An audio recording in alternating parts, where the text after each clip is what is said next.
My name's Daniel Connell, and my company is DC Pro LVA for lighting, video, and audio. Our website's real simple for our website. It's dcprolva.com. I've started with you guys. Actually, looked, it was 2 years ago this month. Gross revenue has grown 2.5 times since then in our company. Beyond that, we are standing at the door right now of another major push. I can see it. I can see it coming. The pieces are getting into place. So have this conversation with me again a year from now, and I bet I can say the same thing again, that we've grown 2.5 times just between now and then.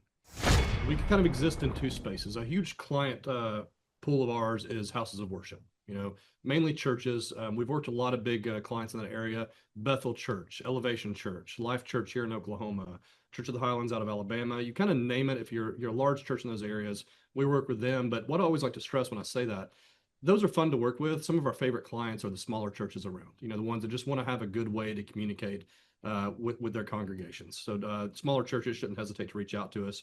We also do a lot in the corporate space. We work with Turning Point USA, Charlie Kirk. I know a lot of your listeners are probably very familiar with Charlie, the awesome work he does. We do all the Turning Point events.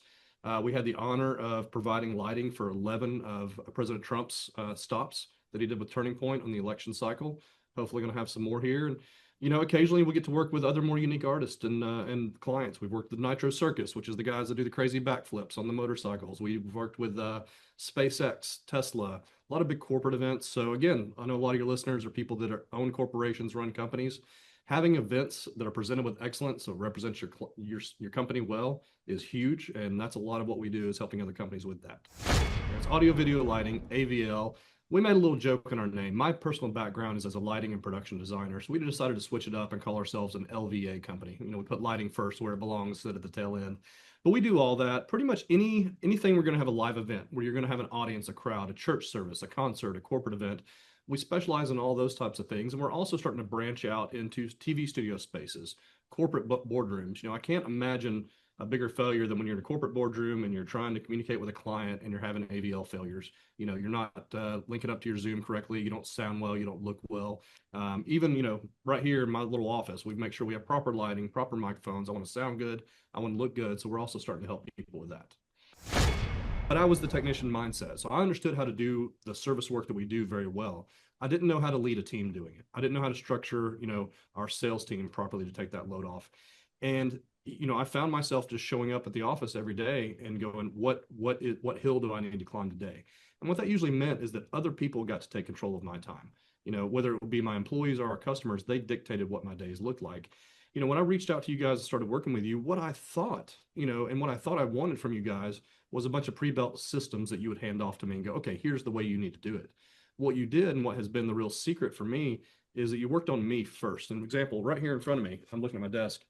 This is my daily clipboard I carry around. It's got my calendar on one side, my to-do list on the other. Such a simple thing, literally life-changing. This is the first part of my day every day. And what I've found is this has been such an anxiety relief, such a stress relief, that allows me to step away from the working in my business and work on my business. Because before I get to that point every day, I can look through and go, no, that's not something I need to do. At the bottom of that to-do list, what you probably couldn't see because I showed it pretty fast, is I have a delegate section on my to-do list where I will start to write a note for me and go, no, someone else can do that. And I'll put it in the delegate. That pre-planning of my time has made us millions of dollars. The major benefit for me is, and again, initially my pushback was that we have QuickBooks that we use. It shows me all this. No, it definitely does not. What we've been able to identify, because of the uniqueness of the industry we're in, we don't have short-term payoffs. We don't have clients giving us money every single day. We get money in big chunks spread out over a larger period of time. And what it's helped me identify is a weird cash flow variable in our industry that we didn't understand before. And we kind of do this over the weeks. So I will have 3 or 4 weeks in a row with a low cash flow season, and then I'll have 2 or 3 with a high cash flow season. What that has allowed us to start doing now is adjusting our spending where we're doing it at the peaks and not in the valleys of that cash flow. Seems like a minor thing, but has kept us from either, number one, missing opportunities because we were trying to time the cash flow at the wrong time, or not spending that money in the proper place. Folks, on today's show, I'm super excited to introduce you to an entrepreneur that's having a lot of success. Why?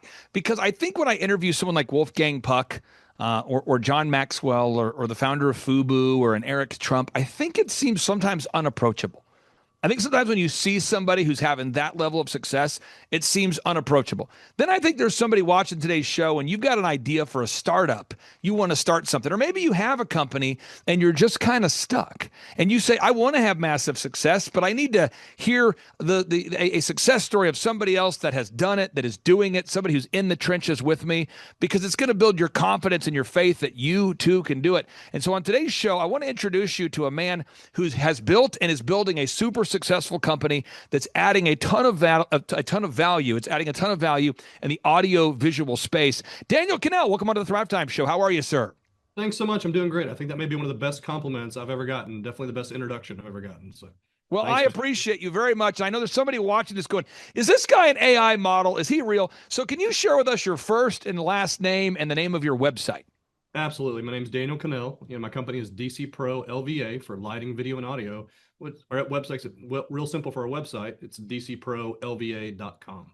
Okay, I'm going to pull it up real quick on the screen so people can verify that it is a real website. And for anybody out there who is kind of watching today's show and you want to add value to today's guest, if you go to dcprolva.com and share that link on your social media, what that does is it helps Daniel's website rank higher in the search results too. So if you're watching today's show, go to dcprolva.com.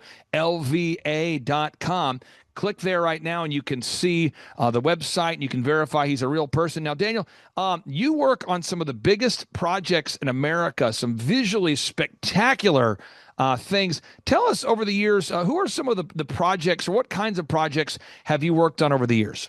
Absolutely. We kind of exist in two spaces. A huge client pool of ours is houses of worship, mainly churches. We've worked with a lot of big clients in that area: Bethel Church, Elevation Church, Life Church here in Oklahoma, Church of the Highlands out of Alabama. You kind of name it. If you're a large church in those areas, we work with them. But what I always like to stress when I say that, those are fun to work with. Some of our favorite clients are the smaller churches around, the ones that just want to have a good way to communicate with their congregations. So smaller churches shouldn't hesitate to reach out to us.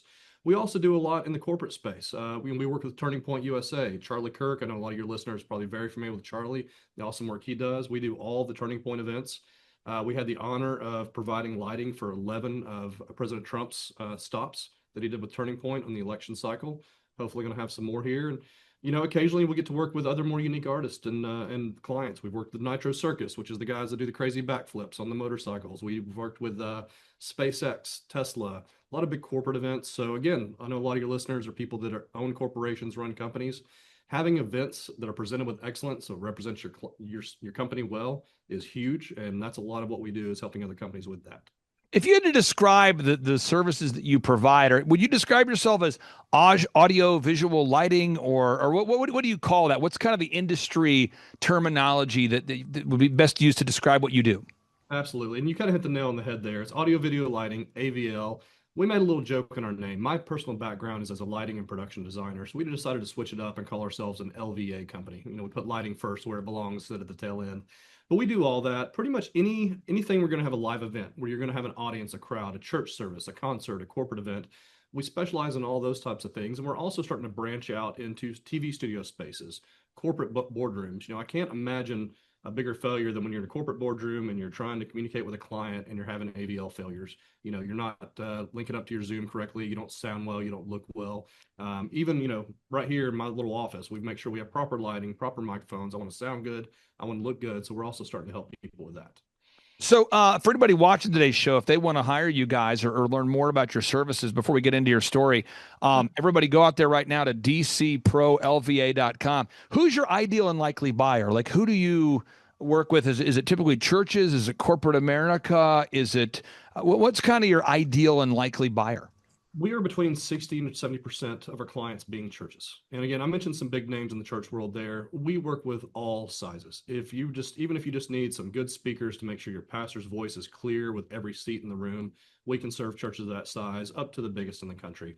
After that, we work with a lot of corporate companies. We do less and less of the musical concerts and things of that nature anymore. But if you're a corporation that wants to host an event for employees, if you want to host an event for clients to come to, we'd be a great company to reach out to, just to make sure your message is presented with excellence. Now, how did you first start this company? Again, for anybody out there, if you're listening if you're listening right now and you're taking notes, it's dcprolva.com. How did you start dcprolva.com? What was the process like? Very bad. No, this is all I've done my whole career. I've been a lighting production designer, until DC Pro started about 6 or 7 years ago. I hired my first full-time employee in January of 2020. So I kind of consider that personally the start of the company when I started bringing more people into it here. For anyone out there that's read the book E-Myth, that's how I started the company. I started the book as a technician and going, well, I know how to do lighting production very well, so I bet I can get people to buy it. And after a couple of years of doing that, I realized I needed help. And that's where I reached out to people like you guys to help show me how to not just do the work of the business, but build a business out of it. So we started out by just using my network, people I already had relationships with, and going, hey, rather than just hiring me to provide the service for you, now we provide product. Now we provide rental solutions. Now we provide this, and just building off of my network. And then what you guys have helped me with so much of the past couple of years of working with you is figuring out how to start to reach outside of my network to new customers, new leads that we don't have an existing relationship with. Now, on part two of today's show, I kind of teed it up. So I'm going to put Michael Gerber. I did an interview with Michael Gerber. I'm going to add it to part two of today's show. Michael Gerber is the author of the E-Myth, because years ago I met Michael, and Michael and I were comparing notes, and he was asking me, where do you see clients that are typically stuck? Where do you see it? Business owners, Clay, where do you see? And I said, well, in your book, as you articulated, Michael Gerber wrote that most entrepreneurs are technicians that are working in their business rather than on their business. And I said, Michael, what I find, the challenge I find when I work with clients is that the theory or the idea, the belief of, hey, I should work on my business, that is absolutely something people believe in. But then there's the urgency of needing to sell something at a profit. Another example is there are people out there that are watching today's show and they say, man, I want to achieve physical fitness like Daniel has. I want to be physically fit like Daniel, and I want to do it. I want to take my fitness goals to the next level. However, they have a job that has them working the night shift, and they're kind of viewing it like, I can't focus on fitness until I'm done with the night shift, or I can't start working on my business until I actually get to a certain place financially. Then I'll work on the business. I can't work out until I get to this spot in my life with my schedule. And what I find, I told Michael Gerber this. I said it's the messy middle. That's what I help clients through, is that messy middle. So I want to get your thoughts about the messy middle, because you have the biggest organizations in America and middle-sized companies reaching out to you every day. Meanwhile, you're trying to work on the business. What was the biggest challenge, or what is the biggest challenge of working through that together over these past couple of years? I think personally for me, the biggest challenge was I went from being exactly like you said, a technician, which, by the way, please tell Mr. Gerber I'm reading his book for the third time right now. And it's like I'm reading it again for the first. So valuable. But I was the technician mindset. So I understood how to do the service work that we do very well. I didn't know how to lead a team doing it. I didn't know how to structure, our sales team properly to take that load off. And, I found myself just showing up at the office every day and going, what hill do I need to climb today? And what that usually meant is that other people got to take control of my time. Whether it would be my employees or our customers, they dictated what my days looked like. When I reached out to you guys and started working with you, what I thought, and what I thought I wanted from you guys was a bunch of pre-built systems that you would hand off to me and go, okay, here's the way you need to do it. What you did, and what has been the real secret for me, is that you worked on me first. An example right here in front of me, I'm looking at my desk. This is my daily clipboard I carry around. It's got my calendar on one side, my to-do list on the other. Such a simple thing. Literally life-changing. This is the first part of my day every day. And what I have found is this has been such an anxiety relief, such a stress relief, that allows me to step away from the working in my business and work on my business. Because before I get to that point every day, I can look through and go, no, that's not something I need to do. At the bottom of that to-do list, what you probably couldn't see because I showed it pretty fast, is I have a delegate section on my to-do list where I will start to write a note for me and go, no, someone else can do that. And I'll put it in the delegate. That pre-planning of my time has made us millions of dollars. What you just said, I literally just got goosebumps. This is exactly, again, I tell people who watch this show, they say, why do you do it? Folks, I'm 44 years old. When I grew up, my dad was delivering pizzas at Domino's. He was working at Quick Trip the night shift. He was absolutely doing the very best he could to provide for my family. He had a college degree. So he was trying to provide for my mom and my brother and I, and he just didn't know how to do it. And so every time I talk to somebody, whether it's you, Daniel, or somebody online or someone who comes to our workshop, well, I try to speak to, not in a new age kind of way, but I try to speak to Tom Clark, my father, may he rest in peace, because he had to exchange the night shift and virtually every holiday and every day to put food on our table, and he didn't know how to do it. He didn't know how to grow a company. And I think that's a really a valuable thing about coaching is, it's different to have somebody tell you, hey, go do this, but coaching is the follow-up to make sure we're actually doing it. And I think that's a powerful thing is the follow-up. But I want to get your thoughts on this, because if you're new to coaching or new to having somebody helping you grow your company, it can seem tedious. It can even be frustrating having somebody follow up when you're working on yourself. But really, that's why I see professional athletes have coaches. People that are in great shape tend to work out with a partner or a group.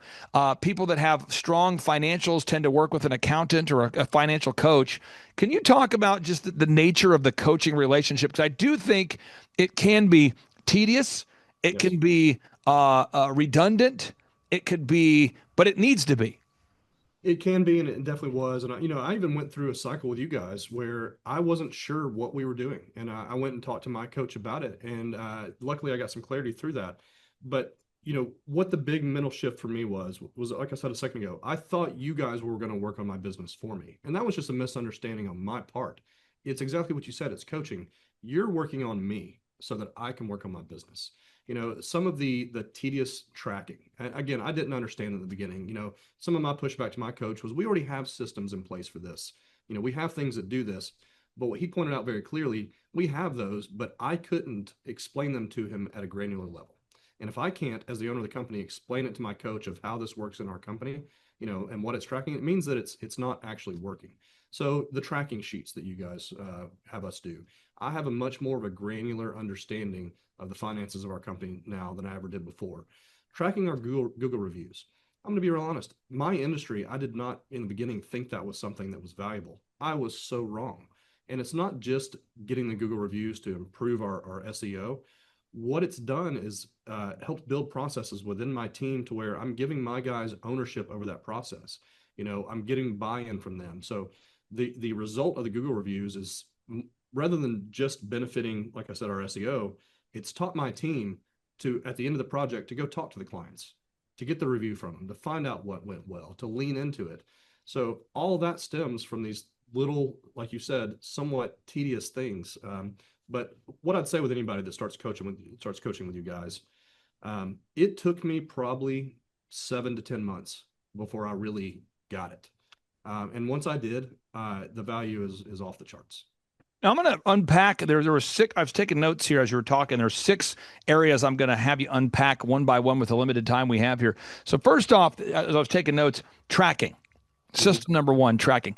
I find that most business owners don't track. Now, let me give you an example. Charles Kolaw, I'm going to pull up his website real quick. Longtime client of mine, unbelievable guy. Probably the most physically fit specimen I've ever seen in my life. This guy, he is jacked. Charles is absolutely focused on fitness. And if you're around him, he's always taking notes on what he's eating. He tracks every meal, what he eats, and what he does in the gym. And he looks like it.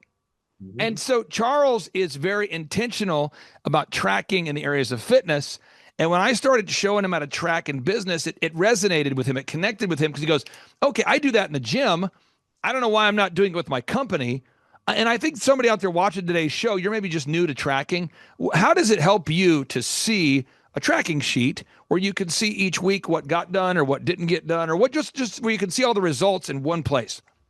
Yeah, the major benefit for me is, and again, initially my pushback was that we have QuickBooks that we use. It shows me all this. No, it definitely does not. What we've been able to identify because of the uniqueness of the industry we're in, we don't have short-term payoffs. We don't have clients giving us money every single day.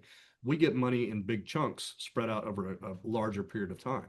And what it's helped me identify is a weird cash flow variable in our industry that we didn't understand before. And we kind of do this over the weeks. So I will have 3 or 4 weeks in a row with a low cash flow season, and then I'll have 2 or 3 with a high cash flow season. What that has allowed us to start doing now is adjusting our spending where we're doing it at the peaks and not in the valleys of that cash flow. Seems like a minor thing, but has kept us from either, number one, missing opportunities because we were trying to time the cash flow at the wrong time, or just not spending that money in the proper place. Now, and the next area I wanted to get more detailed into is online reputation management. You go to dcprolva.com. I was having this conversation with Eric Trump, actually. It's very interesting. He came and spoke at I think we've done 26 events together, but the first one he came to, one of our attendees said, what does he do? I remember they said they were literally they came up to me in line. This is Eric Trump. They come up to me. This is President Trump's son, and one of the attendees says, "What does he do? Like, what's his job? Is he like on the? Does he help kind of manage things, or what does he do?" And I remember thinking to myself, that is so commonly asked to me. People always say, what does Eric do? And I explained to him, well, Eric Trump, he actually runs the Trump organization. Like, you talk about the Trump organization, who runs it? That's Eric Trump. Okay, so the guy who manages thousands of employees. And I said, Eric, I don't think most people know what you do. And he's like, really? And it was kind of, he didn't know that people didn't know what he does. And I think the same thing's true with your business. People go to your website and you're almost like the best kept secret. People didn't know that you had done projects for certain people unless it's documented on the website, unless you have images to prove you've done what you've done, unless you have testimonials or reviews of some kind. People wouldn't know that you've done the audio visual for some of the Trump rallies and the Charlie Kirk events in Bethel unless you had documented it. Could you talk about that? Because I know you're a humble guy. And I know you don't like to spend your time talking about yourself, which is part of the problem from a branding perspective. Can you talk about that for a second? Like just the importance of, or maybe how that's helped you by documenting over the years some of the events you've done in the past? Actually, it's funny you bring that up. This is something we're in the middle of right now. And I'll share the bad with the good. This is an area we're really trying to work on still. That website you keep bringing up, that's actually our old website. You guys are helping me as we speak right now get the new website launched. So I'm very much in the middle of doing what you're talking about. And it's that, I don't have a marketing background. So anytime I focus on marketing, to me, it feels like bragging. It feels like, I'm trying to show off. No, I'm trying to tell people and communicate about my business. So we're very much still in the middle of this right now. A lot of what you guys are helping me with, we're doing both printed marketing materials. I haven't had a great way when my sales team, my business development team goes and meets with clients to have an easy visual of showing, hey, here's what we do. And one of the things I'm noticing as the business continues to expand, when you're the founder, it's one thing to be able to stand there and go, yeah, I did this. I was there, and you can speak about it to a different degree than the people on your team can. So we're, as we speak, going through and giving our team a lot of those materials they need to show, here's what we do as a team. Here's what the history of the company did. We're both doing that on the website. You guys are personally working through with me on that. And then across the board, we are doing a whole marketing push of printed documentation, easy one flyer handouts. That's one you guys have helped me understand a lot better, is just having something I can put into a customer's hand that gives them a quick, simple, easy to explain overview of what we do and who we are. Tying into the next item here, building systems that other people who are not experts can do. That's a big thing. I call it the curse of knowledge, but it's where you're really good at graphic design. So you hire somebody with a graphic design degree and you assume they can do what you want them to do, but they can't. It's where you have an audio visual background. So you hire somebody with an audio visual degree and you think they can do what you can do, but they can't. And so building systems that other people can use. Can you talk about that? How that's impacted your business, building systems that other people who are not you can use? Absolutely. And that's one too that I didn't see until you guys coached me through it, because it's not just doing audio, video, and lighting. It's doing audio, video, and lighting my way, because the customer's not coming to us for the commodity, and they're not coming to us for the fixtures and the speakers and the microphones. They're coming to us for DC Pro and the way that DC Pro uses those tools for their event. So I in my head, having never built anything like this before, thought that had to be some big complex system. We've started using simple, just Google Docs. And anytime a topic comes up where a person has a question about how we do this, that now immediately triggers a discussion inside of, oh, we need a Google Doc spelling out that process. We have complicated ones that go through our entire sales process from the moment a client calls to when we finalize their job. And it goes through every step. That particular one is almost a 4-page document at this point. We've also broken down sections of that, but being able to step back and see that whole workflow and talk through it and have everyone on the team know what the expectations are have been huge. And we just hired a new office assistant. She started last week. That was the first new hire we've had where we had all of our onboarding documents already detailed out down to call scripts. So she now sees when someone calls, word for word, here's what I say. And that has been huge for getting her up to speed and going. Final 3 questions, final 5 minutes. Here we come. One is for anybody out there watching online that may be going, you know what, I have a church or I go to a church and maybe this company could help me. Maybe if I go to dcprolva.com, maybe they could help my church, or somebody who's a pastor, you're saying it could help my church, or again, you attend a church, you're going, that could help. Or maybe you're a praise and worship leader, or maybe you attend a place where you're going, man, our church really needs to go to the next level with the audio visual. What makes your company unique, or why should everybody check out your business? Specifically for churches, one of the things we love is almost every person that works at DC Pro, definitely every person in management level and above, has worked in full-time ministry at some point. We understand the challenges of churches. It's not just about putting equipment in there. How do we put equipment in there that's going to honor your budget? Because that's first and foremost. Some person tithes to pay for whatever you're going to pay us. We take that very seriously. We want to honor that money. Secondary, you most likely have volunteers making sure your service works every weekend. If we put in complicated systems, if we put in systems that they can't win at, that's going to fall apart. And when you're talking about something like church, that's a very serious matter. If your microphone is feeding back, if your screen glitches out, if things aren't working right, that very well could distract someone who's at your church for the first time and interfere with them getting a relationship with Christ. So yeah, we are very serious about the quality, the simplicity, the excellence of what we do across the board, but even more so with churches. Second question for you. A lot of people, they come to our conferences and they say, Clay, that business conference I came to, it really ignited something for me. Some people say the weekly coaching, it really holds me accountable. It helps me grow. Some people say it's all of it together. What do you say to somebody out there that hasn't been to one of our workshops or hasn't scheduled a free 13-point assessment with our team yet? I've been to one of your guys' conferences, and that was absolutely the first thing that hooked me. And it was literally something you said in that conference that got me in. I thought that what you guys were going to coach me on was just work harder, work more hours, work all the time. And that was not something that was going to work for me personally. It wasn't that. You made it very clear that every business leader is looking for one of two things, or maybe both: financial freedom or time freedom. And it's important that you understand what you're going for, and then you build your business to get what you want out of that. That is what made me understand, okay, this is a team I want to talk to. You and I did the quick 30-minute onboarding, and that is what took me the rest of the way. Absolutely, I have found more value in the coaching, 100%, but I highly recommend someone attends at least one conference because it really gives you a great overview of your guys' approach. Final question for you. For anybody out there that maybe you're stuck in an elevator with somebody and they say, okay, give me a 60-second or less overview of how the coaching has impacted your company. How would you describe it for somebody who's going, all right, 60 seconds, you and I are in an elevator. Tell me how the coaching has impacted your company.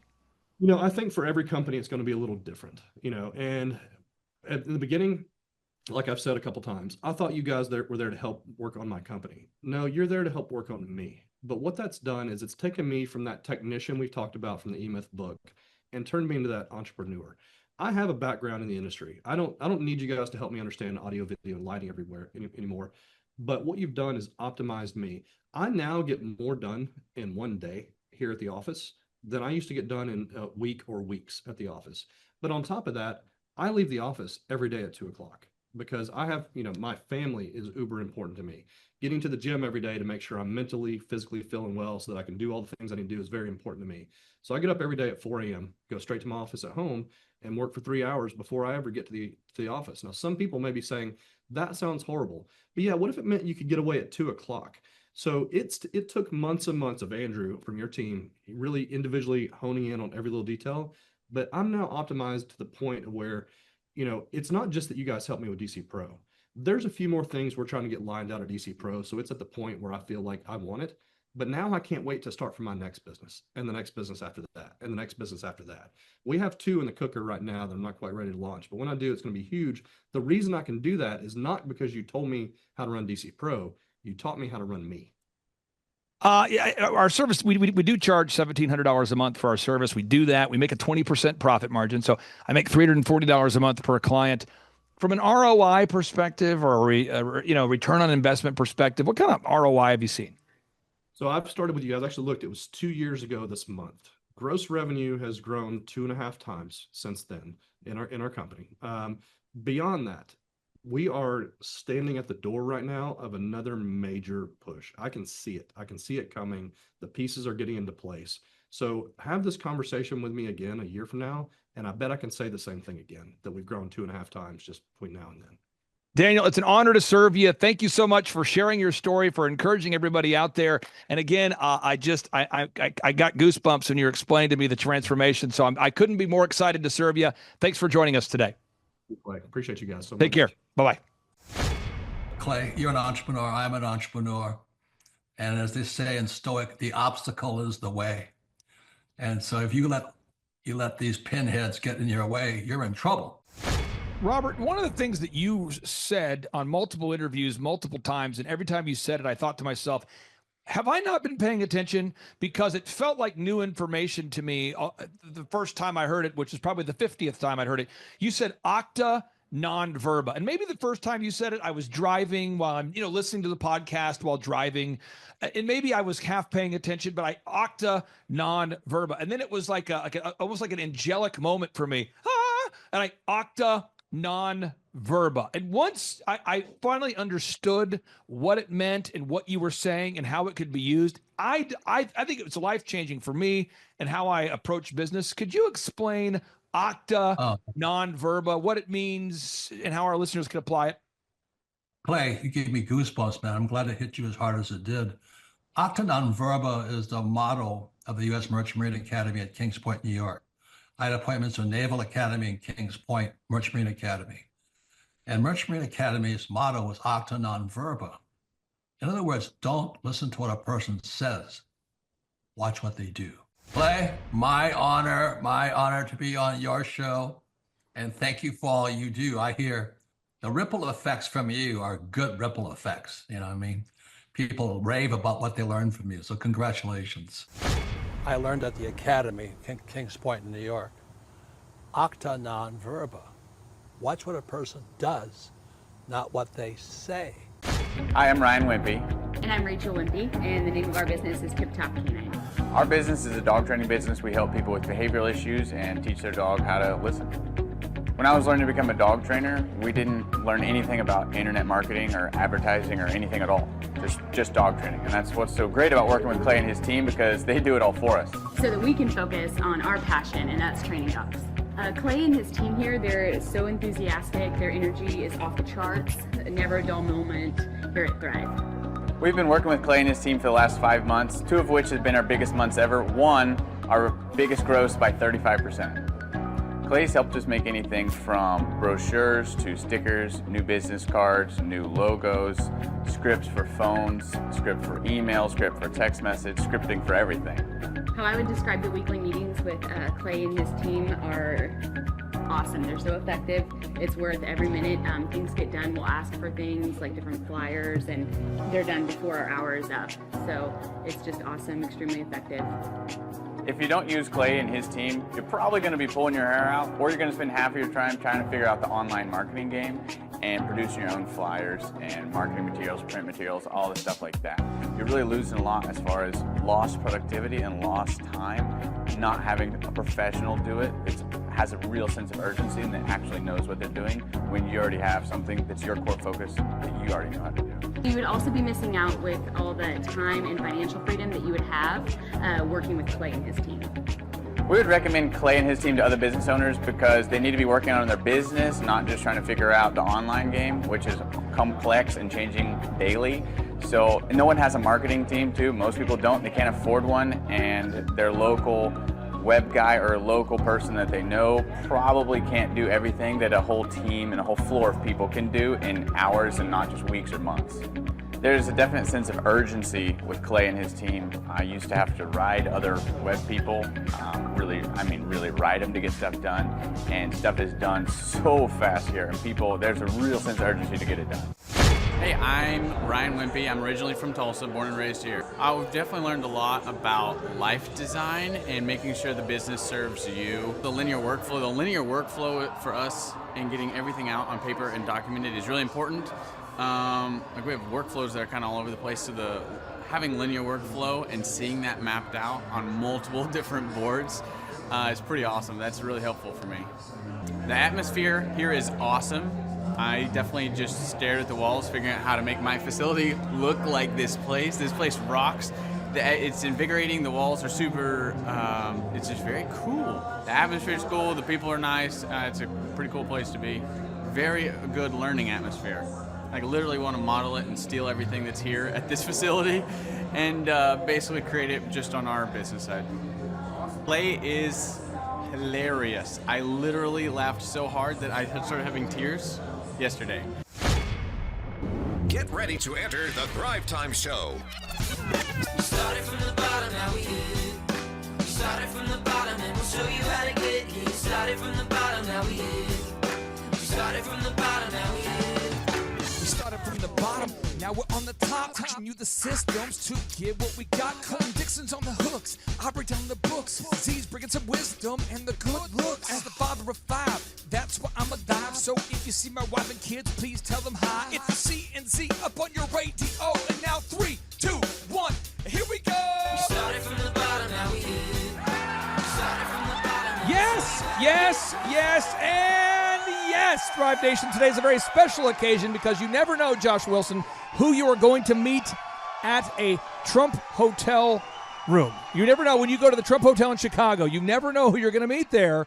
And I met the man and the myth, the guy who is behind the E-Myth series of books that absolutely changed the way that I approach business. Michael Gerber, the author of the E-Myth. I met him there in the Chicago hotel, and I asked him if he would be on the show. He made a poor life choice, and he's decided to be here with us. Michael Gerber, how are you, sir? Delighted to be here. Oh, wow. You are just absolutely a living legend, and your book helped so many people. But before we get into your book, and specifically Chapter 5 of your book, could you share with the listeners where you grew up and kind of your background, just so they know that you weren't born at the top of the mountain?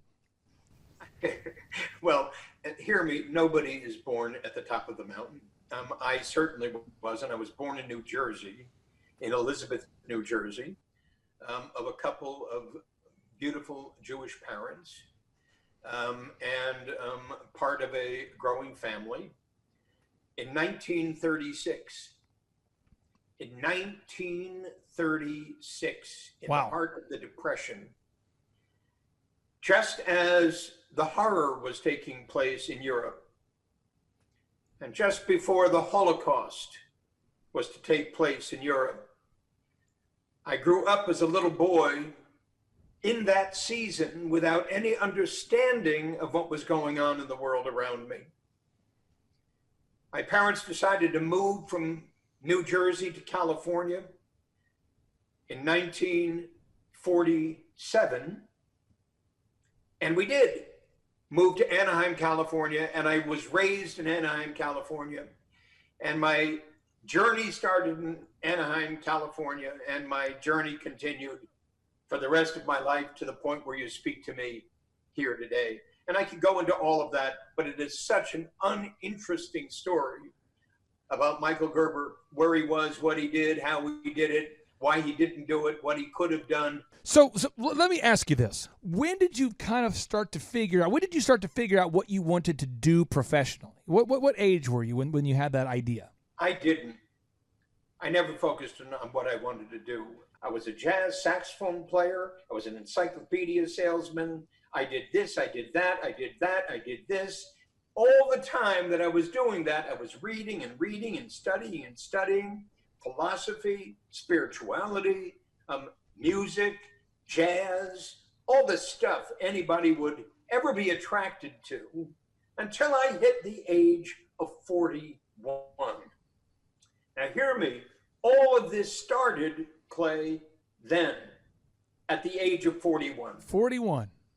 And at 41, a friend of mine who owned a small advertising agency in Silicon Valley, California, asked me if I'd meet with one of his clients who was having difficulty converting leads that my brother-in-law's ad agency was creating for him into sales. And I told my brother-in-law, Ace, that's his name, that's still his name, God bless him. I said, Ace, I don't know anything about business, and I certainly don't know anything about high-tech business. He said, Michael, you know more than you think you do. Just meet with the guy. Let's see what happens. So Ace dropped me off to meet with the guy. We'll call him Bob. Bob had a high-tech product. He had sales engineers having difficulty selling that product. And Ace dropped me off and said, Bob, Ace, Michael, guys, get to know each other. I'll be back in an hour. So obviously Bob said to me, Michael, what do you know about my business? And I said, nothing, Bob, because I didn't. Right. And he said, well, what do you know about our product? I said, less than that, Bob. And obviously he's looking at his watch and thinking, I've got an hour with this guy. He doesn't know anything. What in the hell am I going to do with him? But instead he said, so if you don't know anything about my business and you don't know anything about my product, how can you help me? And I said, I haven't a clue, Bob, but we've got an hour to kill. So let's start so I can ask you some questions. And that's how all this started. I began to ask Bob questions, and I realized, despite the fact that he owned a small business, despite the fact that he was the CEO of a small business, despite the fact that he thought of himself as an entrepreneur starting that small business, every answer Bob gave me was anecdotal. There was no facts underlying anything he said. So I'd ask more, and then I'd ask more, and then I'd ask more, and then I'd ask more. And I suddenly realized I did know something about business. I knew that selling is a system, and I knew that Bob didn't have one. Thrive Nation, that deserves a quick timeout right there. That is absolutely huge. In order to create time freedom and financial freedom, again, in order to create both time and financial freedom, you must create systems that are both repeatable and quickly learnable. You have to create sales systems that other people can implement who are not you. And that way you can quickly train new members of your team how to create a repeatably, predictably successful system for sales. Otherwise, again, it always comes down to you doing the selling. You've got to create repeatable systems that wow the customers each and every time. So I would ask you today, specifically, when somebody calls your business phone, how is the phone answered? And if you don't know the answer to that, make a call script for answering your phones. You need to have a call script for answering your phones. You need to have a pre-written email that you send to new potential clients. You need to have a frequently asked questions script, so that way when anybody calls you and asks your new hire frequently asked questions, they're going to have all the answers. You want to think about every aspect of your system, and you want to make it scalable and repeatable. You want to make sure that your on-hold music is music that is going to wow the customer each and every time. You want to make sure that every interaction with your customer is, in fact, scalable. It is repeatable, and that it does wow the customers. And I told Bob, without a selling system, you're not going anywhere with this. He said, what's a selling system? I said, just think of it as a script.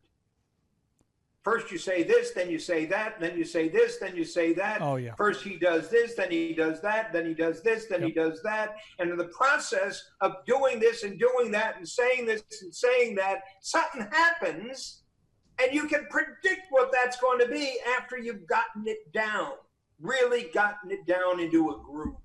Into a groove. Into a groove. And he said to me, well, can you create that for me? And I said, of course. So when Ace came to pick me up, he said, what happened? I said, I just got a job. He said, what do you mean a job? I said, I'm now a consultant. He said, what do you mean a consultant? I said, I'm now consulting Bob on creating a selling system. He said, what do you know about that? I said, I guess everything. And that was the beginning of it. And that was the beginning of this. That was the beginning of E-Myth. That was the beginning of everything I've done since that point in time.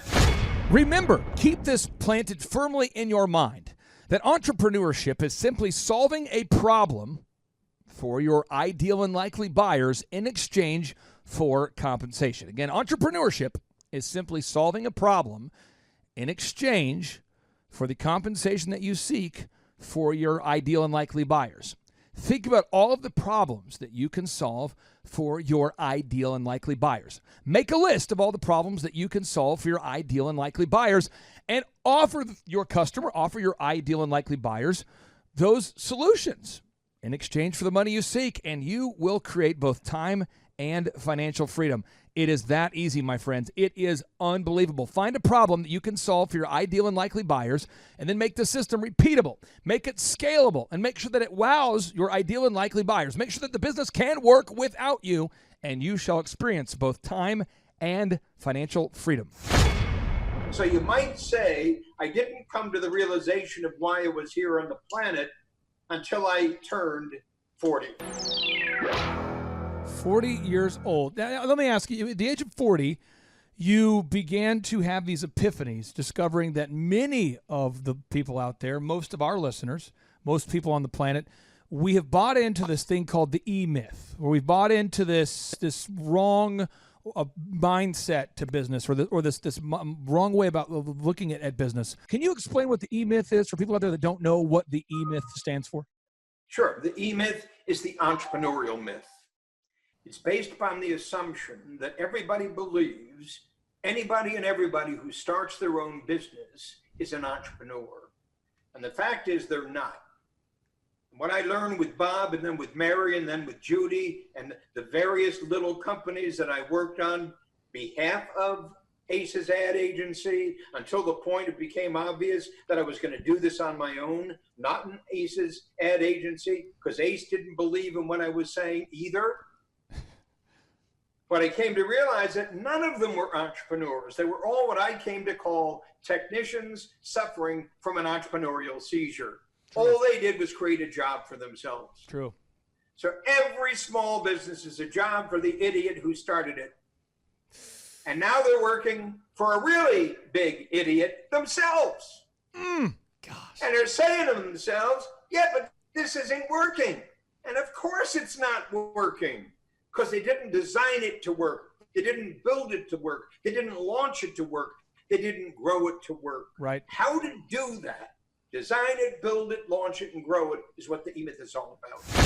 If you're out there today and you found yourself creating a business that has created financial freedom for you, but you don't know how to escape the wage cage, and you don't know how to actually create time freedom to go along with that financial freedom, that's why we have our in-person workshops and the one-on-one coaching. To learn more, go to thrivetimeshow.com. That's thrivetimeshow.com, and click on the conferences button. And there's no upsells at our workshops, and you're going to be seated by real entrepreneurs, people that actually own successful companies who are now where you once were. These are real entrepreneurs that needed to learn how to create both time and financial freedom. And many of our conference attendees come back year after year because now that they have created time and financial freedom, they want to refine the systems to make them even more efficient, or they want to receive a refresher course. Maybe they want to get re-inspired. But it's really awesome because you're going to be seated by real entrepreneurs just like you who own a company that is already doing well, but they just want to create both time and financial freedom at this point. And so I would encourage you to check it out today. Go to thrivetimeshow.com and then click on the conferences button and book your conference tickets today. And don't let finances be an obstacle here. If you're in a tight spot, we have scholarship options available. Essentially, we'll meet you where you're at financially to make sure that the financial obligations of purchasing a thrivetimeshow.com ticket are not going to exceed your ability to pay for them. And so without any further ado, back to my interview with Michael Gerber. What I find is that some of us think that we know what we're doing. So some of us, we think, so when I was building my first company, DJ Connection, before Brent Lawless gave me your book, I was having quote-unquote success. I was selling a lot of wedding packages with DJConnection.com. I was booking thousands of events. I was winning awards. I was being told I was the best entertainer. My company was great. And when I read chapter 5 of your book, you mentioned that I was creating a job and not a business. And I started contemplating, well, what's the difference between busyness and a business? Because they're spelled slightly differently, but busyness, there's the Y in there. And I don't know why I'm in business when I'm busyness. Busyness means I don't know why. And then Business means a business exists to serve me. There's an I in business. So a business exists to serve me. Okay. And I had to read that chapter over and over and over. And you challenged me in the Chicago hotel room at Trump Hotel. You challenged me to read the chapter again.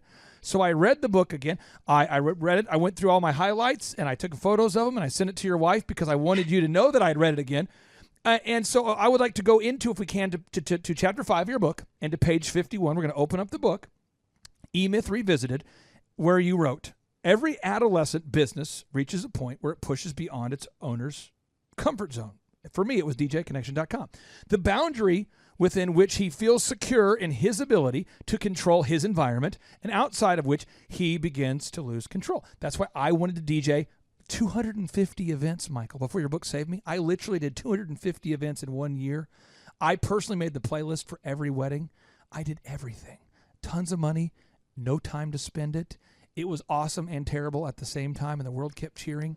The world kept cheering. Help our listeners out there that are stuck in this adolescent phase where we want to control everything or we want to abdicate and assign items to members of our team who are poorly trained, and then we never follow up. So we either want to do it ourselves or we want to assign the project to somebody on our team who is poorly trained and poorly equipped to have success, and then we do a poor job of following up. Help the listeners out there, my friend. So the evolution of a company from infancy to adolescence to maturity is an absolutely universal process. Most small companies, we're talking about small companies, we're talking about a hamburger stand, we're talking about a meat market, we're talking about anything and everything that depends upon somebody doing some work. The butcher does the work, the gardener does the work, the hairdresser does the work, the poodle clipper does the work. You understand what I'm saying? Yeah. There's work to be done. There's work to be done in every single business on the planet. Now, some of that work is very unsophisticated. Some of that work is very sophisticated. But despite whether sophisticated or unsophisticated, every single small business owner who starts a business is actually that technician. The hairdresser starts a beauty shop. The guy behind the microphone starts a thing behind the microphone. A chiropractor starts a chiropractic practice, and so forth and so forth. Well, of course they do, because that's what they do. That's what they know how to do. You're correct. Everybody starts that way. I 100% agree with you. Yeah. So infancy is that startup. Infancy is the very beginning. Infancy was that joyous time, Clay, at the very beginning of what you were doing behind that microphone. Oh, yeah. Where you just shined. And you remember that. Oh, yeah. You just shine. Oh, it was awesome. It was a new idea, and it was exciting, and I did it myself, and people cheered. I got tipped. You got up every day. You got up every day. You got up every day. Oh, you tell me the this, story. You did that. Oh, so absolutely. Absolutely. Just like the woman in the beauty parlor. She gets up every day and she goes to work. And she takes out her brush and her needles and her thing and she goes to work. And the lady that comes in, and then the lady who follows, and then the lady who follows, and they schmooze and they talk and they dance and they play and they do whatever they do. And the lady who comes in loves her, and the other one loves her, and the other one loves her, and so forth and so on. And then she gets busy. That's where adolescence steps in. Your company grew beyond just the beginning phase. So suddenly you've got to do this, because if you stop doing this, you're out of business. Oh, yeah. That's the deal. If you stop doing this, you're out of business. And that's where adolescence begins to take its toll. In other words, you got to get this done, you got to get that done, and you can't do everything anymore. There's too much to do, too little time to do it, and also you don't know everything that needs to be done. So you got to learn everything that needs to be done. Now you're stretched. Quality's going down. You're stretched thin. The quality's going down. You're dropping the ball. You're making money, but now you're kind of offering shoddy work, shoddy quality. You start to lose the excitement about your business. You feel trapped in your business, Michael, right? I mean, you feel trapped. Yeah, and your kids begin to wonder, where's Dad? Where's Dad? Where's Mom? Oh, now where's you're, Mom? now you're just How being come mean. you're never home? How come you're always working? How come you're always working? Well, I gotta work. I created this thing that depends upon me because I'm the star. So understand, it's that star issue. I'm the star. It won't work unless Clay Clark does it. It won't work unless Michael E. Gerber does it. I'm the star. That's when the business begins to fail. And it begins to fail big time. And what happens is, instead of doing this and doing that and doing this and doing that, instead of all of a sudden having people doing it, but they're not doing it as well as you do it, you had to bring people in, you had to bring in a bookkeeper, you had to bring in a whatever. They're not doing it as well as you did it. So finally you realize they don't work as well as you do. So you let them go. Let them go. And when you let them go, now it's still there waiting to be done. And now you get to do it yourself again because you've created a job and not a business. Right. So what do? You get small again. Yeah. And that's what everybody does. They grow and then they shrink. And then it goes to adolescence again, and then they shrink. And finally, they're through. So last year, there were roughly 550,000 small companies that shut their doors in this country. 550,000 small businesses that shut their doors, not because of the pandemic. You understand the pandemic, yeah, that's a problem. But understand the problem I'm talking about is a pandemic and has been a pandemic for generations. It's worse than a pandemic. What you're talking about is worse than a pandemic. This happens every year, every decade, over and over and over. And what I find, and I'd like to dive into, I'd like to dive into this with you. I have a lot of people that I have been friends with over the years who they start hiring everybody, like you were just talking about. They begin hiring people, and they begin to abdicate, but they think what they're doing is to delegate. They think that they're delegating when they're actually abdicating.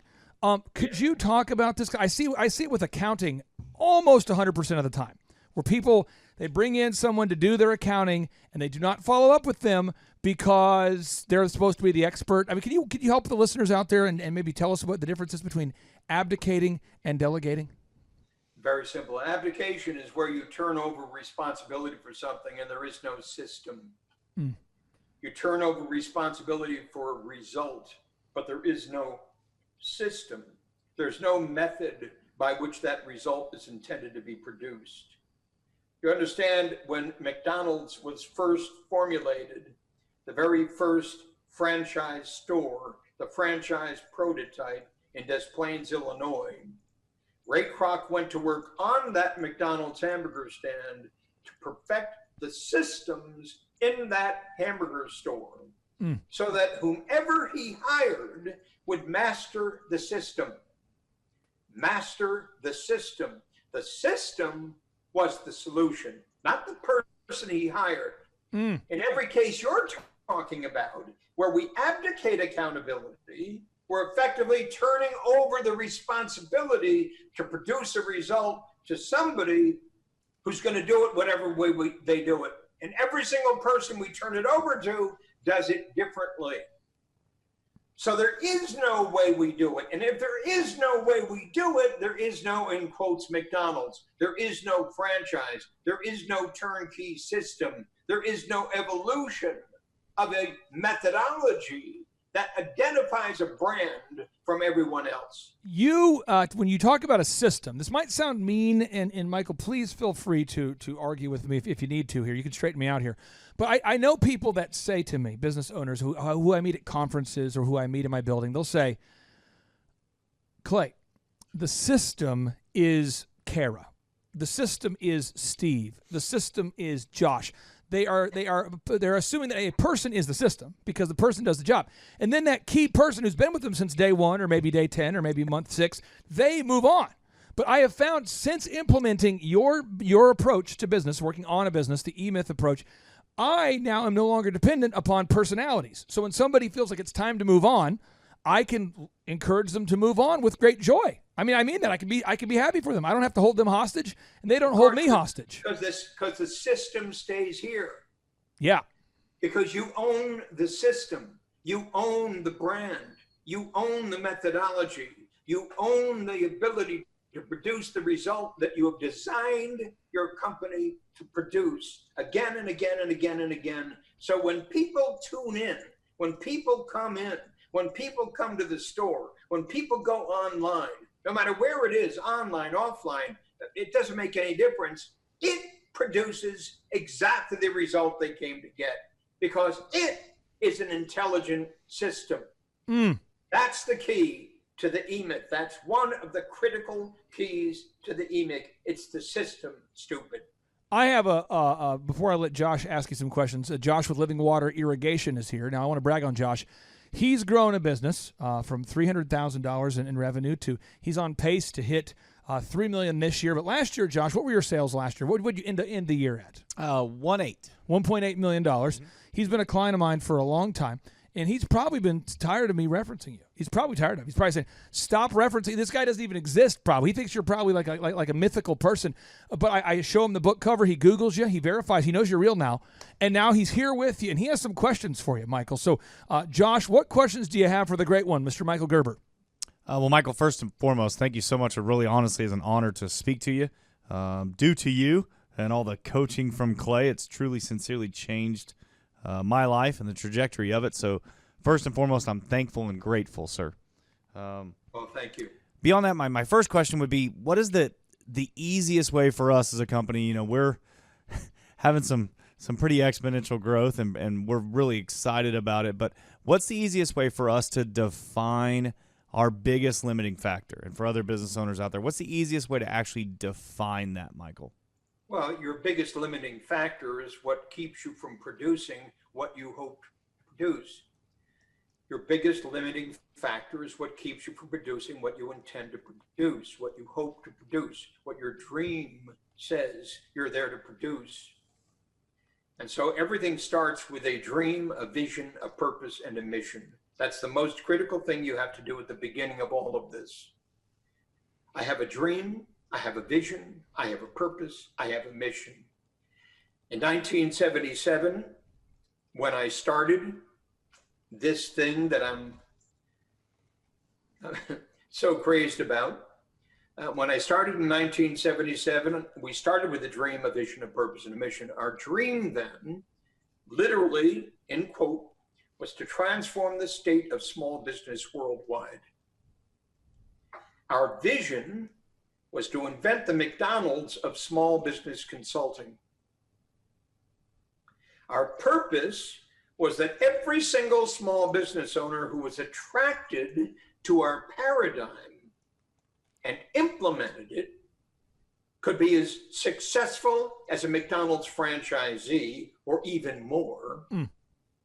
And our mission was to invent the business development system that made our dream, our vision, our purpose possible. So we started our company, we started with the dream, a vision, a purpose, and a mission. So the first thing I would say to you, what's your dream? What's your vision? What's your purpose? What's your mission? That is phenomenal. Until you then can say our dream is our, not mine, our dream, our vision, our purpose, our mission, and explicate them clearly to every single person who joins you in your company, you'll not truly begin to grow it to the degree it's waiting to be grown. So you want our listeners to define their dream, their mission, and their purpose. Am I correct, sir? Their dream, the mission, and the purpose? Vision. Dream, vision, purpose, mission. Step 1, step 2, step 3, step 4. The first 4 steps of what I call the eightfold path. First, my dream. My dream is the great result we're here to produce. Second, my vision. My vision is the form our dream is going to take place on the street. Our purpose must truly transform the state of our individual customer's mindset about who he or she is and what he or she can expect from an economic, social, relational, familial life. And finally, our mission is to invent the system. And it's always to invent the system. The mission is always about the system at the heart of our great growing enterprise. So you see, what I'm saying is, if you take this little business of yours, just that I'm saying this little business of yours, that where you're behind the microphone, where you're reaching out to your audience, et cetera, and so forth, and you take that dream, vision, purpose, and mission, you can immediately begin to see that the end result is always worldwide. When you were growing the eMyth program and the book and the team, the movement, and you defined your dream and your vision and your purpose and your mission, and you began to craft the book, to write the book, to work with clients, to do your research, how long did it take you, Mr. Michael Gerber, to go from consulting your first client at the age of 41 to penning the eMyth Revisited book? How many years was that? The first eMyth book, called eMyth, Why Most Small Businesses Don't Work and What to Do About It, was published in 1985. I started my company in 1977. It's 8 years. 8 years of data and research. Before that book would ever been written, I had to do it.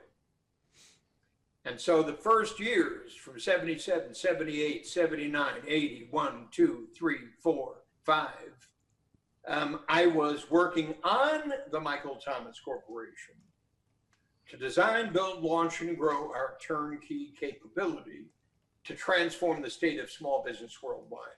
The first 8 years you were working on the business, the first 8 years. And well, the first 8 years, and then every year after that. So you got to understand, it's, you know, you do this, you do this, you do this, you do this. Everybody wants to get it now. Everybody wants to get it now. Everybody wants to get it. Can I do this in a year and a half? Can I do this in 6 minutes? Can I do this tomorrow? Everybody is simply stupid, Clay, when they think about this, because you can't do anything right now. It takes time to absorb what, in fact, the implications of what you're setting out to do really are. Because if I'm seriously saying I'm going to transform the state of small business worldwide, that means by doing what we're planning on doing, the business failure rate is going to decrease exponentially. The business success rate is going to increase exponentially. The experience of people inside of companies is going to be transformed radically. Lives are going to be transformed in the process. That's how big this is. And that's why it can't be done in a minute. I do not want to be even slightly negative. I want to just be very practical. Be as negative as you want to be. Well, I want to bring this up because I know that you look like you're 22 years old. I mean, you're a young man, but you've been doing this a long time. And there are certain people who do what Thomas Edison once wrote. He calls it hallucination. Thomas Edison once famously wrote, he said, vision without execution is hallucination. Vision without execution is hallucination. What percentage of the time do you sit down and meet somebody and do you find yourself saying, I wish they would just implement? I mean, at what point do you say, I just wish they would implement? I mean, is it a third of the time that people seek knowledge and they don't want to implement? Is it a tenth of the time? How often do people seek the knowledge? You give them the knowledge, but they don't want to implement? Because I hear so many eMyth success stories. I just want to know what percentage of people get the knowledge and they don't want to implement? You have to understand, anybody can come to me at any point in time, and they do. And they can say, I want to do this, or I want to do that. And I say, absolutely extraordinary. And I said, and the good news is there's a process for doing that. And the better news is it's a universal process, meaning you don't have to invent it. It already exists. It's what I call the Eightfold Path. Step one, step two, just like I've just done. Now, what happens at that point is what shapes what happens next. Because what happens at that point is, person might say, yeah, but I don't want to do all that stuff. All I want to do is, all I want to do. All I want to do. I don't want that stuff. I hear you. You don't want to do all that stuff. And I said, you have no idea what it takes to do what you just told me you wish to do. But I know exactly what it takes. And the wonderful news is we've got a method to make it possible for you to mature in the process of discovering the truth about what it is you're setting out to do. Step one, step two, and I go back and back. Got it. Back. What they do in that process will tell you everything you need to know. We get to change that. But you understand, the only way we get to change that is take responsibility for our own life. Not for their lives, not for hers, not for his, not for its, not for the community, not for the state, not for the government, not for the federal, not for the international.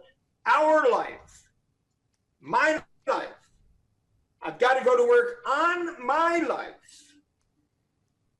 Just in exactly the way they went to work on me in boot camp. Now hear me, I got to put myself into boot camp. And I've got to get all of the bullshit out of me. So I can suddenly discover what truth means. We don't even know what the word truth means. Well, truth is offensive. Truth is, it hurts. The truth is something people can't handle. I mean, when you sit down and you explain to a young whippersnapper, some people come to our conferences and they want to know how search engines work. So you sit down and you explain to them how the Google algorithm works and you show them examples and they go, well, I don't want to have to do all of that. Is there an easy way? And you say, no, you can't. I won't get too nerdy into it, but you tell them you have to have the most original HTML content. You have to have a canonically compliant website. You have to have the most reviews and the most mobile compliance. There's 4 variables. And they say, canonical, that's multiple syllables. And yeah, I would have me, Clay. It's not you have to. It's it has to. So understand, not you have to, it has to. What you have to do is to come face to face and understand how little you actually know. So if you were to take the average human being in these United States today, if you were to take everybody out there on the street, who's burning everything down, and have them take a test.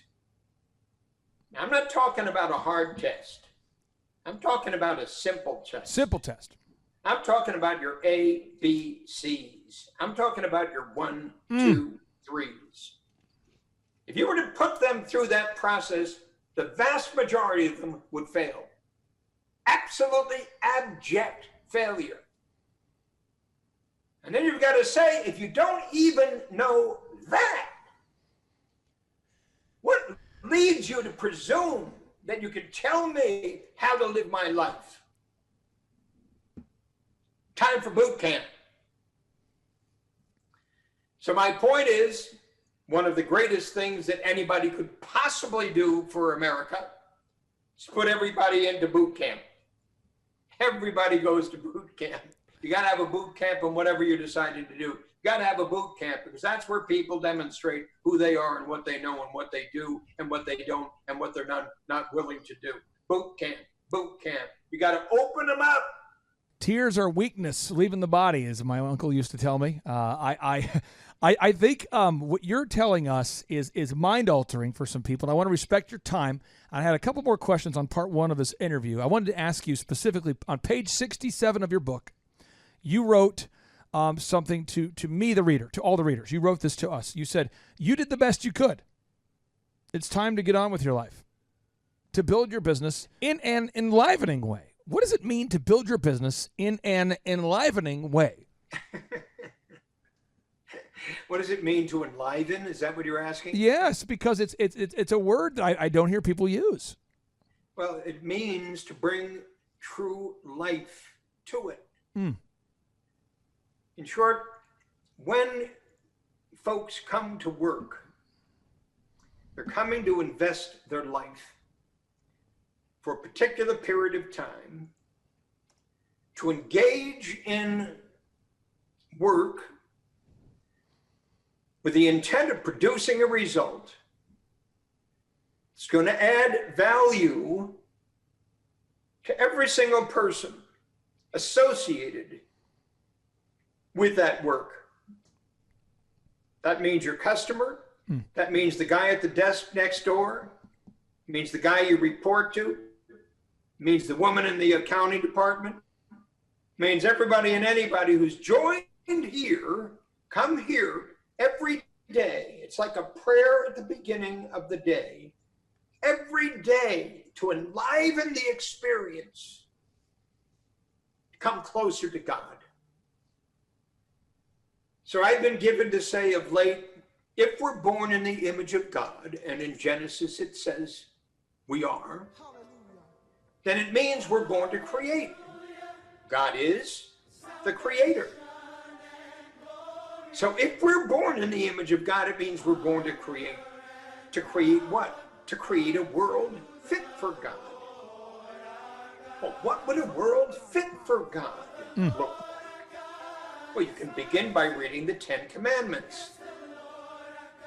And you suddenly begin to see that we can engage in a way to enliven our experience of being committed, zealously engaged human beings, creators all, here to create an experience that we can experience as we do it, and after we've done it, and before we do it, that literally brings life to everything I do.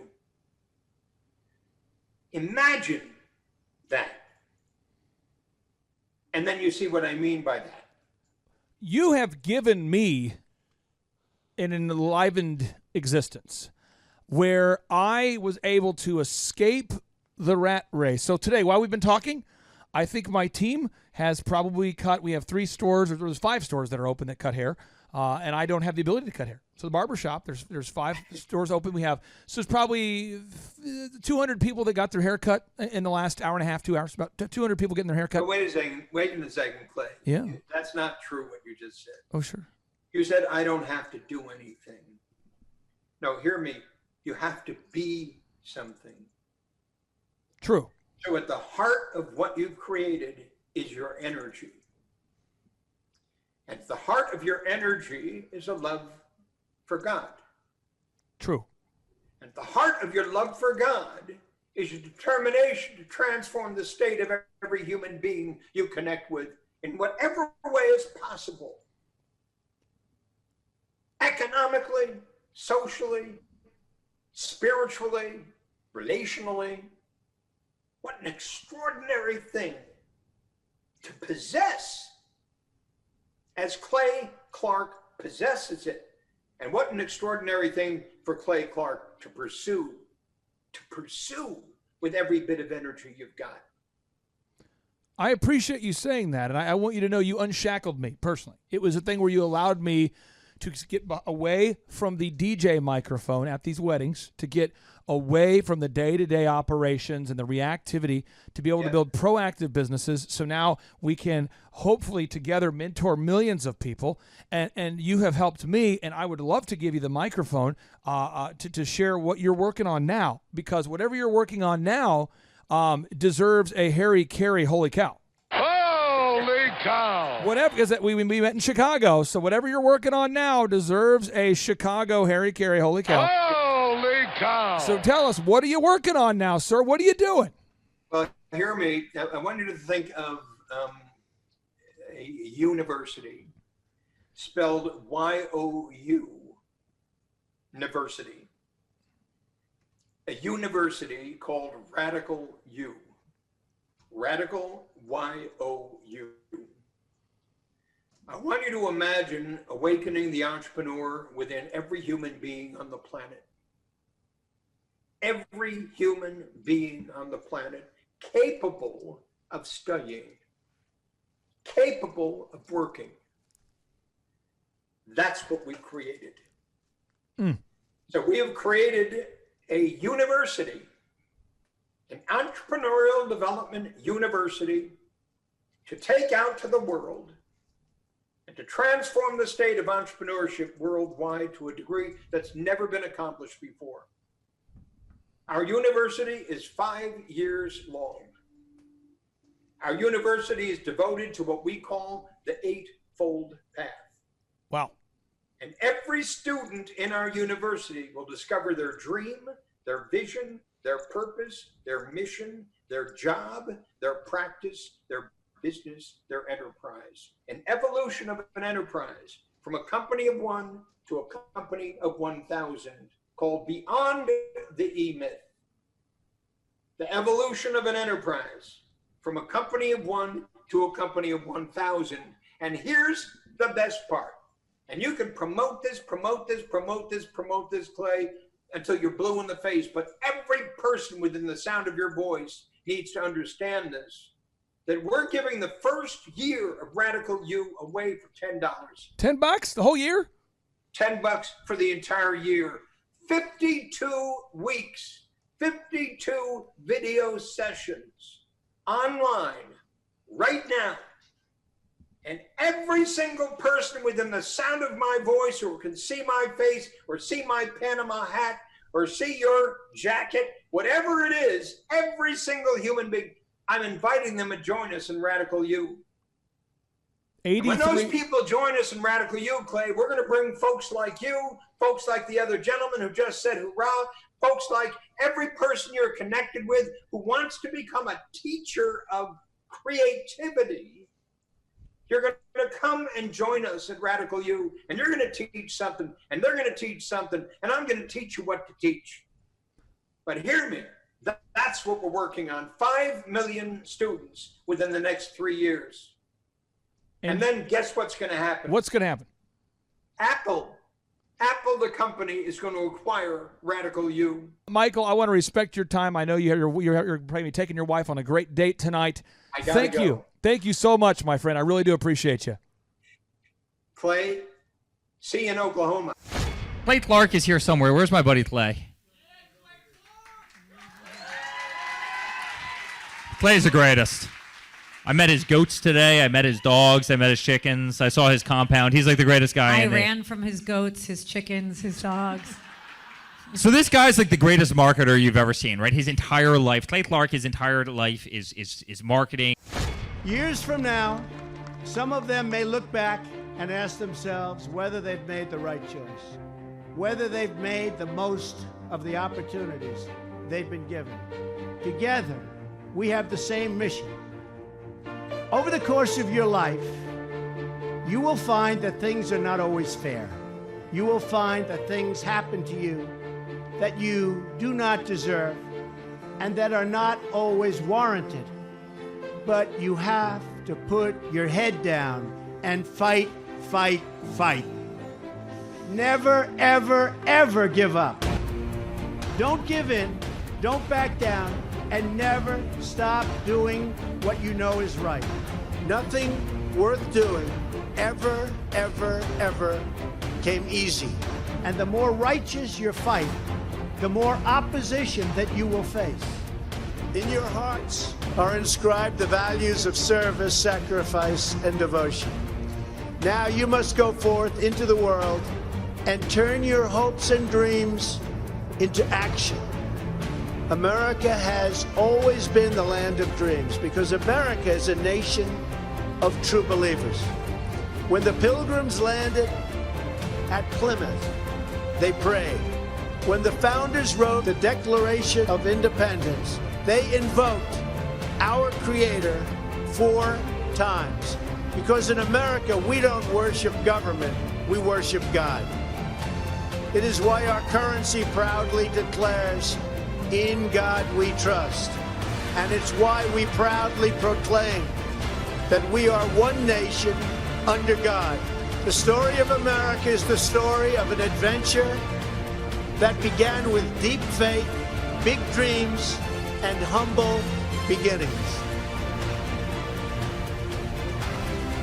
The next generation of American leaders. Never, ever give up. There'll be times in your life you'll want to quit. Never quit. Never stop fighting for what you believe in and for the people who care about you. Carry yourself with dignity and pride. Demand the best from yourself. The more people tell you it's not possible, that it can't be done, the more you should be absolutely determined to prove them wrong. Treat the word impossible as nothing more than motivation. Relish the opportunity to be an outsider. The more that a broken system tells you that you're wrong, the more certain you should be that you must keep pushing ahead. You must keep pushing forward. And always have the courage to be yourself. America is better when people put their faith into action. Pray to God and follow His teachings. Today, each of you begins a new chapter as well. When your story goes from here, it will be defined by your vision, your perseverance, and your grit. You will build a future where we have the courage to chase our dreams no matter what the cynics and the doubters have to say. You will have the confidence to speak the hopes in your hearts and to express the love that stirs your souls. As long as you have pride in your beliefs, courage in your convictions, and faith in God, then you will not fail. As long as America remains true to its values, loyal to its citizens, and devoted to its Creator, then our best days are yet to come. May God bless the United States of America. And I just want to let you know that God blesses you. And I want to just say, you are special in every way. God bless you, and God bless America. Thank you very much. Thank you. Thank you very much.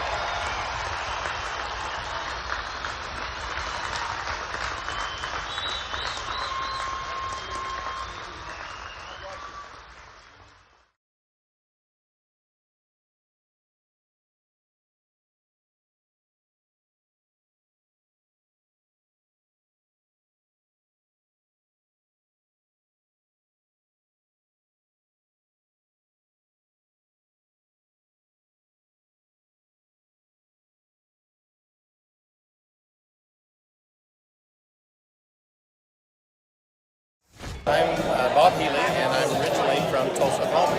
I'm in the charcoal grilling industry, and the name of my business is Grill Blazer. How will I apply what I've learned so far into my business? I'm actually a client of Thrive 15, and I learned so much from what I'm learning at this conference and from my regular weekly attendance that it's helping me establish the business and get it off the ground. Gentlemen, let me introduce you to the grill gun. Oh! I would have greened that anyway. I need that! Yes!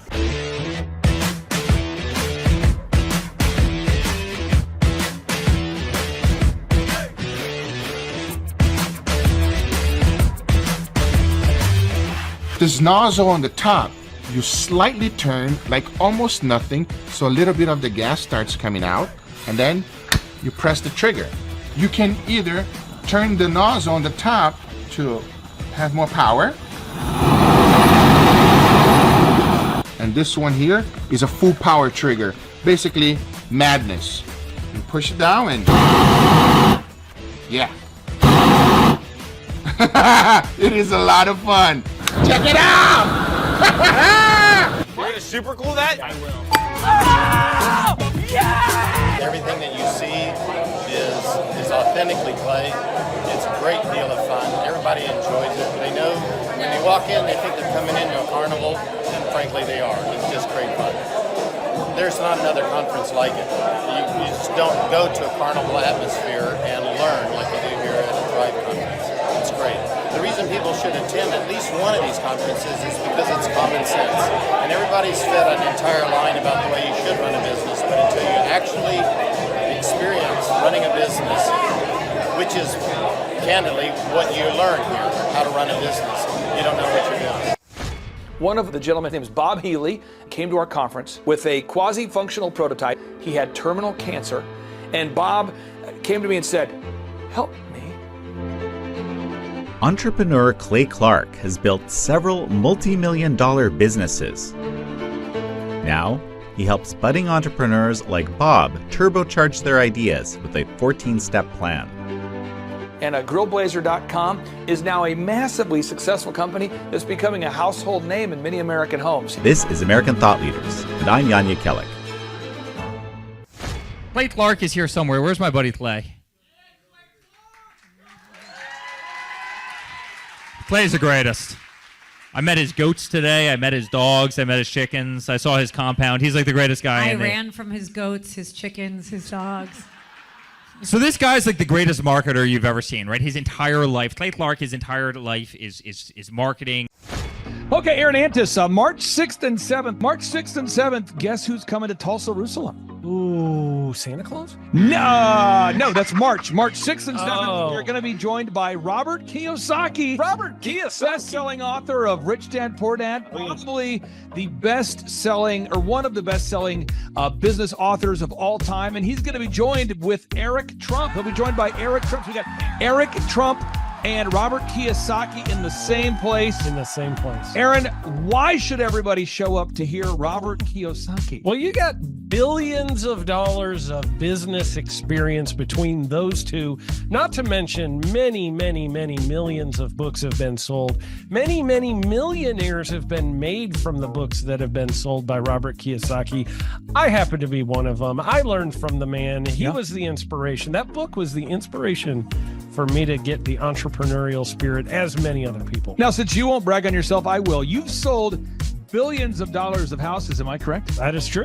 And the book that kickstarted it all for you, Rich Dad, Poor Dad. Rich Dad, Poor Dad, the author, the best-selling author of Rich Dad, Poor Dad, Robert Kiyosaki, the guy that kickstarted your career. Yeah. He's going to be here. He's going to be here. I'm pumped. And now Eric Trump, people don't know this, but the Trump organization has thousands of employees. There's not 50 employees. The Trump organization, again, most people don't know this, but the Trump organization has thousands of employees. And while Donald J. Trump was the 45th president of these United States and soon to be the 47th president of these United States, he needed someone to run the companies for him. And so the man that runs the Trump organization for Donald J. Trump, as he was the 45th president of the United States and now the 47th president of the United States, is Eric Trump. And so Eric Trump is here to talk about time management, promoting from within, marketing, branding, quality control, sales systems, workflow design, workflow mapping, how to build. I mean, everything that you see, the Trump hotels, the Trump golf courses,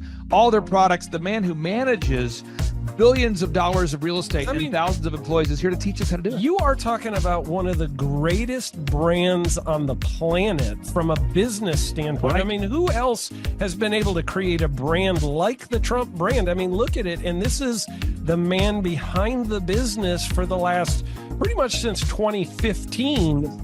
He's been the man behind it. So you're talking, we're into 9 going into 10 years of him running it, and we get to tap into that knowledge. That's going to be amazing. Now, think about this for a second. Would you buy a ticket just to see Robert Kiyosaki and Eric Trump? Of course you would. Of course you would. But we're also going to be joined by Sean Baker. This is the best-selling author, the guy who invented the carnivore diet. Oh, yeah. Dr. Sean Baker. He's been on Joe Rogan multiple times. He's going to be joining us.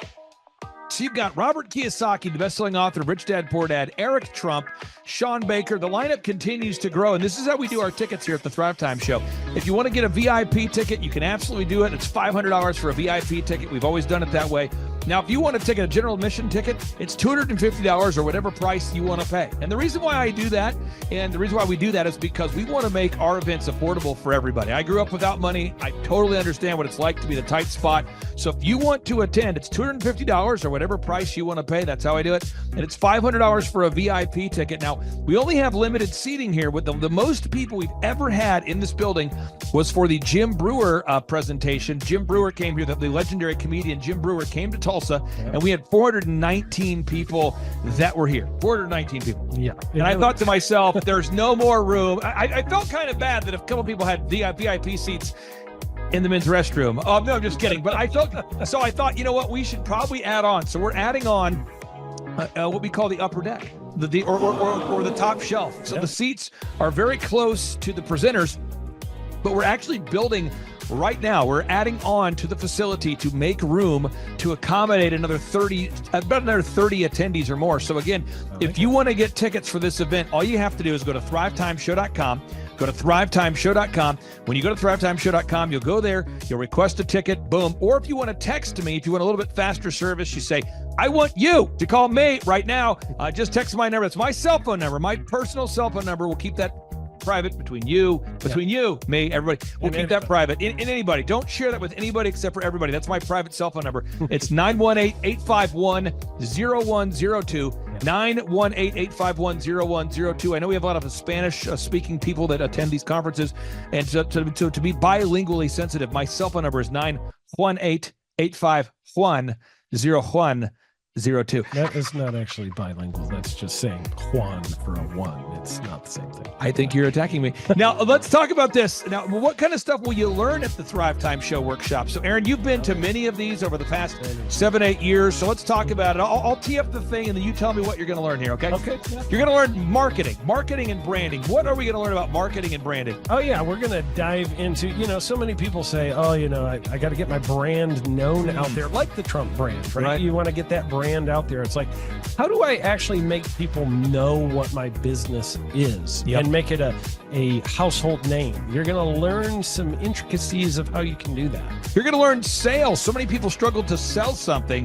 This just in, your business will go to hell if you can't sell. So we're going to teach you sales. We're going to teach you search engine optimization, how to come up top in the search engine results. We're going to teach you how to manage people. Aaron, you have managed, no exaggeration, hundreds of people throughout your career and thousands of contractors. And most people struggle with managing people. Why does everybody have to learn how to manage people? Well, because first of all, you either have great people or you have people who suck. And so it can be a challenge, learning how to work with a large group of people and get everybody pulling in the same direction can be a challenge. But if you have the right systems, you have the right processes, and you're really good at selecting great ones, and we have a process we teach about how to find great people. When you start with the people who have a great attitude, they're teachable, they're driven, all of those things, then, you can get those people all pulling in the same direction. So we're going to teach you branding, marketing, sales, search engine optimization. We're going to teach you accounting. We're going to teach you personal finance, how to manage your finance. We're going to teach you time management. How do you manage your time? How do you get more done during a typical day? How do you build an organization if you're not organized? How do you do organization? How do you build an org chart? Everything that you need to know to start and grow a business will be taught during this 2-day interactive business workshop. Now, let me tell you how the format is set up here. And again, folks, this is a 2-day interactive 15. Think about this, folks. It's 2 days. Each day it starts at 7 a.m. and it goes until 5 p.m. So from 7 a.m. to 5 p.m., 2 days. It's a 2-day interactive workshop. The way we do it is we do a 30-minute teaching session, and then we break for 15 minutes for a question and answer session. So, Aaron, what kind of great stuff happens during that 15-minute question and answer session after every teaching session? I actually think it's the best part about the workshops, because here's what happens. I've been to lots of these things over the years. I've paid many thousands of dollars to go to them. And you go in there and they talk in vague generalities, and they're constantly upselling you for something, trying to get you to buy this thing or that thing or this program or this membership. and you leave not getting your very specific questions answered about your business or your employees or what you're doing on your marketing. And what's awesome about this is we literally answer every single question that any person asks, and it's very specific to what your business is. And what we do is we allow you as the attendee to write your questions on the whiteboard. Yep. And then we literally, as you mentioned, we answer every single question on the whiteboard. And then we take a 15-minute break to stretch and to make it entertaining when you're stretching. And this is a true story. When you get up and stretch, you'll be greeted by mariachis. There's going to probably be alpaca here, llamas, helicopter rides, a coffee bar, a snow cone. There's just... You had a crocodile one time. That was pretty interesting. You know, I should write that down and actually do that. Sorry for that one guy that we lost. The crocodile, we duct taped its face so that we duct taped. No, it was a baby crocodile. And it was duct tape. Yeah, duct tape around the mouth so it didn't bite anybody. But it was really cool passing that thing around and I should do that. We have a small petting zoo that will be assembled. It's going to be great. And then you're in the company of hundreds of entrepreneurs. So there's not a lot of people in America today. In fact, there's less than 10 million people today, according to U.S. Debt Clock, that identify as being self-employed. So if you have a country with 350 million people, that means you have less than 3% of our population that's even self-employed. Yeah. So you only have 3 out of every 100 people in America that are self-employed to begin with.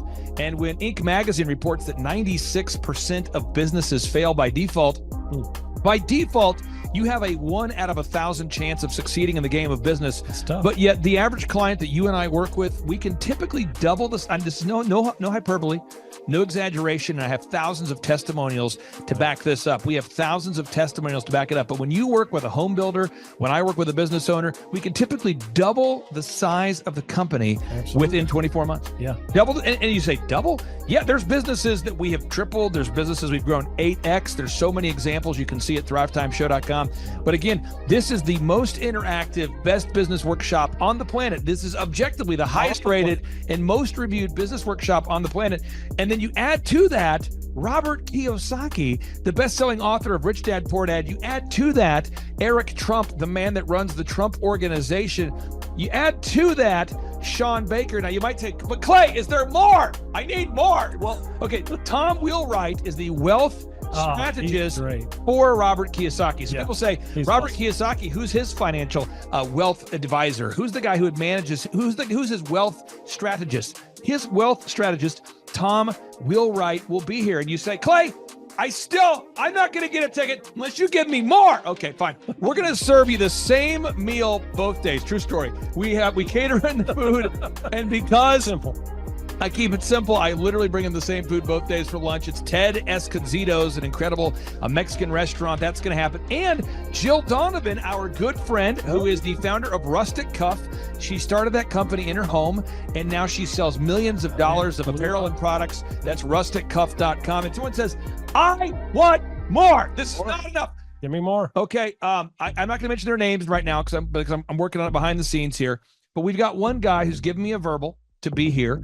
And this is a guy who's one of the wealthiest people in Oklahoma, and nobody really knows who he is because he's built systems that are very utilitarian, that offer a lot of value. He's made a lot of money in it's where you rent.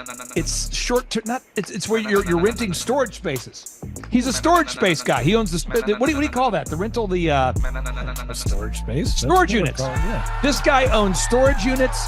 He owns railroad cars. He owns a lot of assets that make money on a daily basis, but they're not like customer facing. Most people don't know who owns the mini storage facility, or most people don't know who owns the warehouse that's passively making money. Most people don't know who owns the railroad cars, but this guy, he's given me a verbal that he will be here, and we just continue to add more and more success stories. So if you're out there today and you want to change your life, you want to give yourself an incredible gift, you want a life-changing experience, you want to learn how to start and grow a company, go to thrivetimeshow.com. Go there right now, thrivetimeshow.com. Request a ticket for the 2-day interactive event. Again, the day here is March 6th and 7th. March 6th and 7th. We just got confirmation. Robert Kiyosaki, best-selling author, Rich Dad, Poor Dad. He'll be here. Eric Trump, the man who leads the Trump organization. It's going to be a blasty blast. There's no upsells.